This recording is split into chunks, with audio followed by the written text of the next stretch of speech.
IDPs, which is creating really dependency. That's right. But this time, it will be the IDPs and the LGUs together looking at the problems. This is the first time that the LGUs ask the IDPs, what are your needs? Yeah, for the What Munay do you case. really want?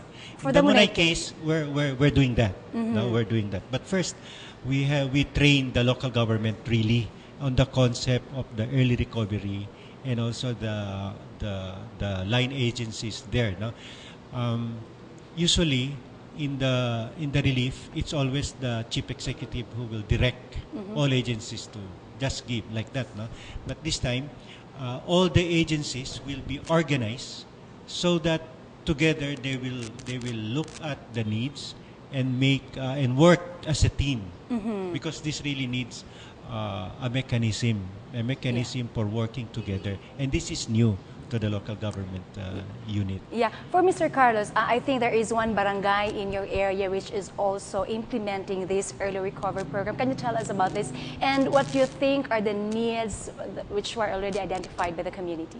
Yeah, as far as North Cotabato is concerned, the early recovery program was already introduced and now it's already rolling. I mean, In what implementing. barangay, sir, in particular? That's in Pagangan, Alyosan, Cotabato.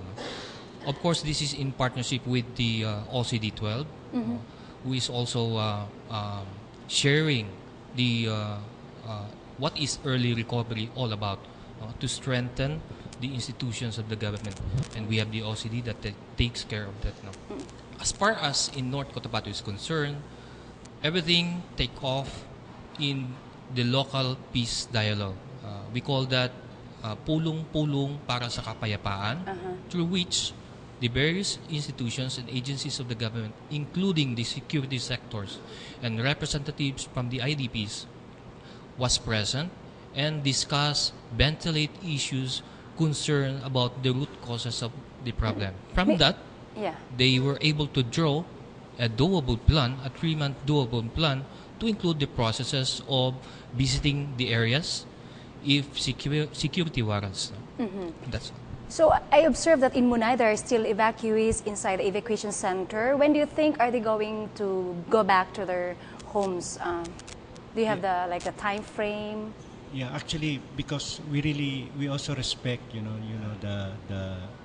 the ideas of the IDPs when they are prepared, but the local government unit, I think they're still processing that, but they're addressing that questions. Yeah. But let me just tell you, one of the solutions identified in Munay is making the teachers as part of the mechanism to address conflict in the area, so that they're saying that the schools, there are 5 schools in the whole municipality of Munay, will be turned into a school of peace, so that they can teach value for the children and to the community. Yeah, because that's teachers, one of the solutions. Yeah, because teachers in that municipality, I think, are also leaders. Yes, people have high regard for them. For the idol teachers. ba? Sir, so far in North Cotabato, what are the needs identified by the community before they decide to go back to their homes or their own barangays? Yes, most are food. Food. Yeah, and then second is for them to start up with livelihood, because most of these IDPs are farmers in their places of origin. So during the on-site visitation, security was guaranteed, and there was a planning workshop that was conducted at the site of the barangay mismo. And this was facilitated by the former combatants of the MNLF, turned now to be the Peace and Development Advocates League. Wow. Advocates, no? They are the ones spearheading this one. No? And then, with the participation of the LGU, such activity have created an enabling environment of which other institutions and even international organizations participated in the planning process. No? And thereby, all sectoral concerns ranging from livelihood, economic, social, and basic services was already addressed and put in to their plan for development and rehabilitation of these areas, so that complementation of various agencies and interpiecing of activities can move in. Okay. Mr. Abdul, you want to say something? Yes, actually that's the same process Oh, yeah. also implemented in Munay particularly. Yeah, because in these areas, I've been there. I mean, in August and also in that time I was also in North Cotabato. And I observed that it's not only the physical need that they actually, they're claiming to have, but I think on the psychological and the emotional aspect, do you also provide them with such assistance maybe? Yes, actually part of the intervention of the program is also to train local government to handle this one. Yeah. Like disaster management, and that the healing will be really done by the community themselves. No?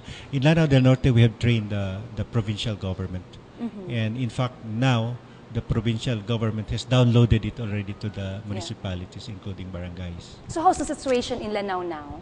Is it still peaceful already for the Munay and for North Cotabato, At least particularly in that municipality, Malyosa? in Munay, Yeah. or in Lanao del Norte, it's relatively Peaceful. peaceful. Okay. There's no more armed conflict now. Yeah. No armed engagement, at least. How about in your province, As sir? far as in Alyosan, Pagangan, and Dwaling, there's relative peace in the area because people are starting reconstructing their facilities, houses, and even tilling their farmlands. Yeah. So with this kind of situation now in the ground, I mean, your programs just started last December, if I'm not mistaken. Do you have some assurance like this program will really be successful in the next how many months? Or what are the important components that could make this program beneficial and successful in that area in Munay and even in Alyosan in particular? Well, as far as Munay, because of the involvement, particularly of the local government and our peace and development advocates, of which Carly here discussed, the peace and development advocates, they're part of this sustainability. Sustainability. Yes. So it's really putting in the mechanism so that this program can go on. And so far, with all indications, in Munay and even in the regional offices are also involved, particularly RDCC on this one. And they have made commitment already to support the needs of this municipality. Yeah, we're looking forward for the development of that commitment coming from different agencies. And of course, sir, in your area of responsibility. Yeah. In as far as in North Cotabato is concerned, commitments were made from the various agencies concerned, from the government and even the international institutions and organizations. Most especially, the peace and development advocates are there, and then gaining the confidence and trust of the people, even the sympathizers, because we're dealing with combatants, and they too are residents in that area. There is sense of ownership, accountability, and make sure that such effort must be sustained. Thank you and good luck to that very noble actions coming from the Action for Peace. And of course, thank you so much to our guests for today. We have Mr. James Ali Abdul and Mr. Carlos Cerezo. Thank you for gracing Talk Mindanao for today. Before going to Munay, our televiewers, I think they were able to pass by a city well known for its popular products and heritage sites. Let's take a look at this site in Iligan and of course some of the most popular products that we can see from here. Somewhere in the northern part of Mindanao lies a city blessed with rich natural resources and a promising economy.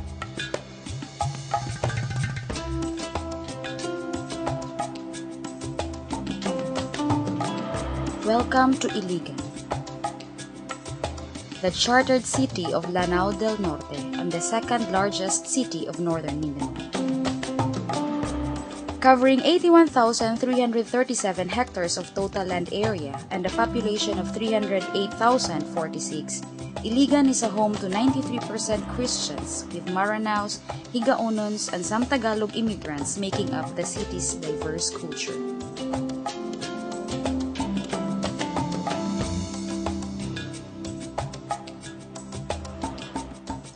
Iligan got its name from the Higaonon word Iligan, which means fortress of defense, because during the 1500s, it became a fortress against attacks of hostile Mindanao tribes and pirates. Iligan is also known as the industrial city of the South because of the big industrial corporations operating here, manufacturing steel and cement, as well as flour mills and bottling companies. But what breathes life to Iligan's industrial districts is the Maria Cristina hydroelectric plant established by Napocor, which supplies electric power in most areas of Mindanao.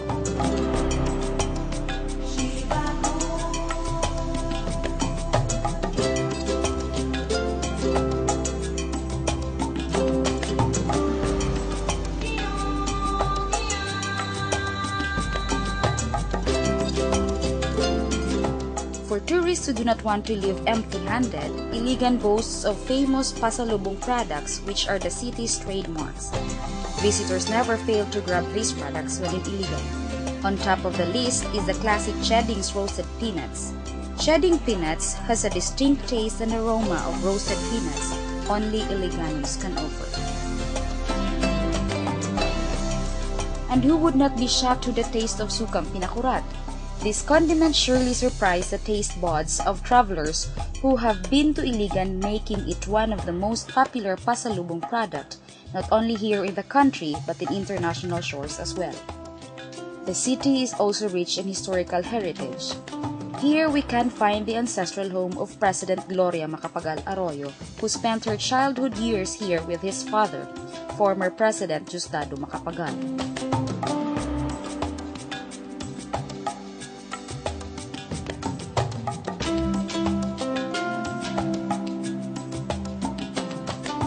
This is the only house in the Philippines that was resided by two presidents. The house has been restored by the family and is open for the public for visitations and educational tours.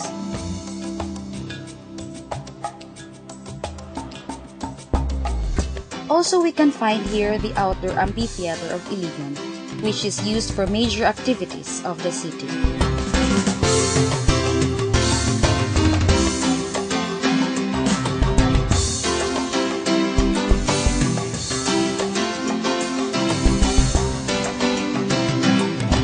The use of tartanillas or calesas is also preserved in the city. Even with the presence of modern transportation like jeepneys and taxicabs, we can still find the good old horses roaming within the downtown areas.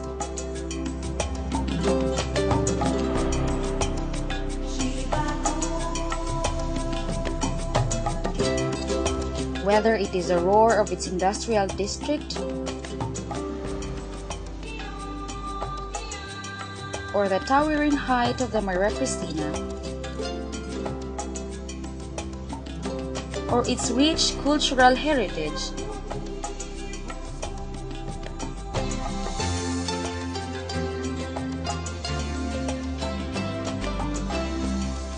Iligan City is indeed an interesting and worthwhile place to discover, one that is uniquely Mindanao.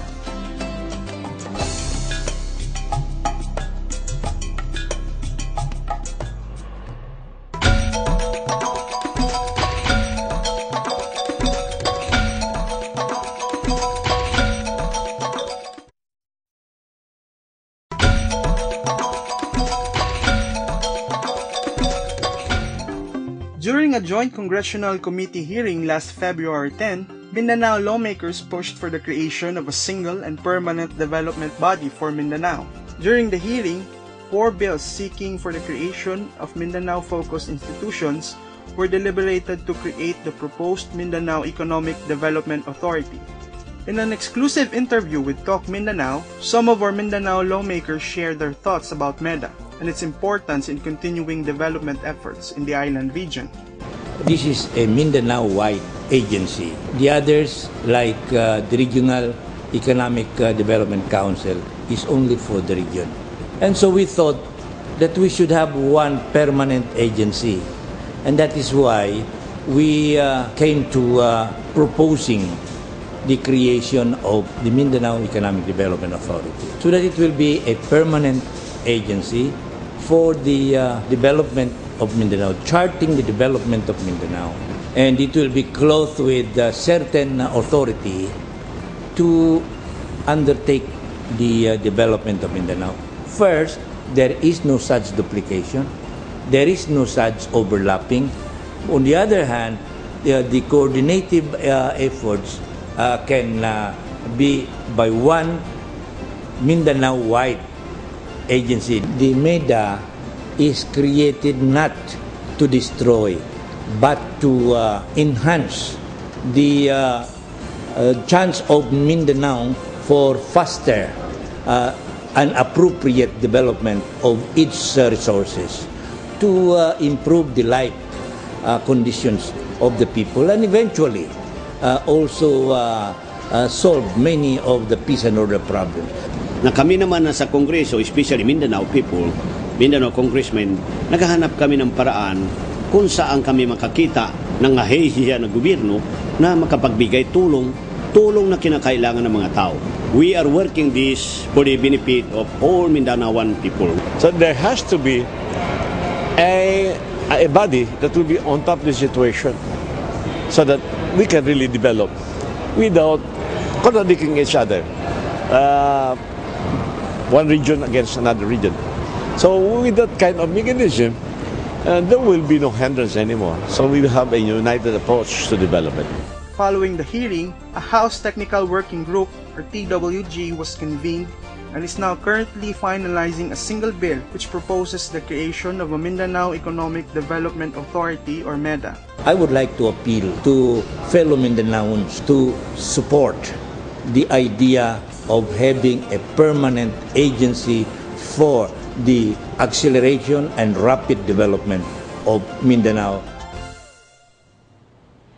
Early this month, a joint congressional committee hearing was held, wherein Mindanao lawmakers strongly supported the creation of a permanent development body for Mindanao that will ensure the continuity and consistency of development efforts for the island region. This strong support echoes the decades-long call for more attention to Mindanao, which has been suffering a fragmented development in the past decades. Mindanao private and civil society sectors have also made their voices heard, emphasizing the fact that the country should not turn its back on Mindanao. And we are happy today because we have our Mindanao leader from the Mindanao Business Council, the chairperson himself. We have Mr. Vicente Lao. Sir, good day and welcome to Talk Mindanao. Good day, Ethel. First, I would like to get your thoughts regarding the importance of ensuring permanency to develop efforts in Mindanao and, of